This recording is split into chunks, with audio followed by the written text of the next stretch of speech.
حضرت ابراہیم علیہ السلام وہ نبی گزرے ہیں کہ جن سے اللہ تعالیٰ نے بہت بڑی بڑی قربانیاں لی ہیں۔ نمرود نے حضرت ابراہیم علیہ السلام کو آگ میں جلانا چاہا، لیکن اللہ تعالیٰ نے صحیح سلامت ان کو آگ سے باہر نکال دیا۔ اور پھر جب حضرت ابراہیم علیہ السلام اپنے گھر واپس آئے تو ان کے باپ نے کہا کہ اے ابراہیم، اگر تم اپنے اللہ کو نہیں چھوڑو گے تو میرے گھر سے باہر نکل جاؤ۔ حضرت ابراہیم علیہ السلام نے اپنا گھر چھوڑ دیا اور مصر شہر کی طرف چلے گئے۔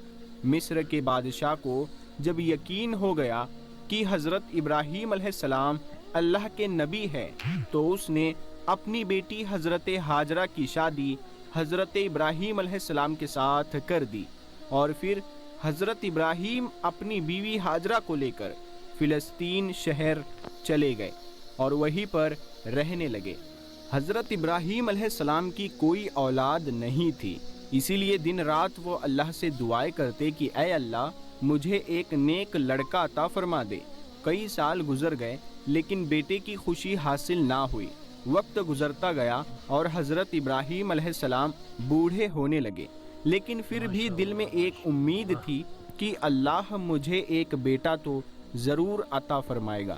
اسی لیے حضرت ابراہیم علیہ السلام 84 سالوں کے بعد بھی حضرت ابراہیم علیہ السلام اللہ سے دعائیں کرتے رہتے کہ اے اللہ میں آج بھی آپ کی رحمت سے مایوس نہیں ہوں، آپ مجھے بڑھاپے کا سہارا اور ایک نیک بیٹا عطا فرما دیجیے۔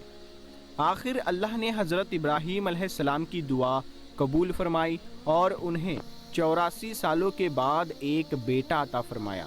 بیٹے کی پیدائش پر حضرت ابراہیم علیہ السلام بہت زیادہ خوش ہوئے اور اپنے بیٹے کا نام اسماعیل رکھا۔ دوستو، آپ اندازہ لگا سکتے ہیں کہ ایک بیٹا جو ایک بوڑھے باپ کو 84 سال کی عمر گزرنے کے بعد بڑھاپے میں دیا گیا ہو تو اس بیٹے کی محبت اس بوڑھے باپ کے اندر کتنی زیادہ ہوگی۔ حضرت ابراہیم علیہ السلام ہر وقت اپنے بیٹے کو اپنے سینے سے لگائے رہتے، اسے چومتے اور کندھوں پر بٹھا کر بازاروں میں گھماتے، اس کے ساتھ کھیلتے اور مذاق کرتے۔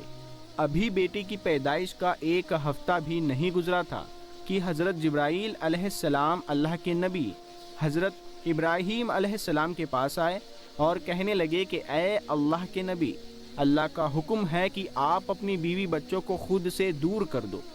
حضرت ابراہیم علیہ السلام گھبرا کر کہنے لگے کہ اے جبرائیل، میں اپنی بیوی بچوں کو کہاں لے جاؤں؟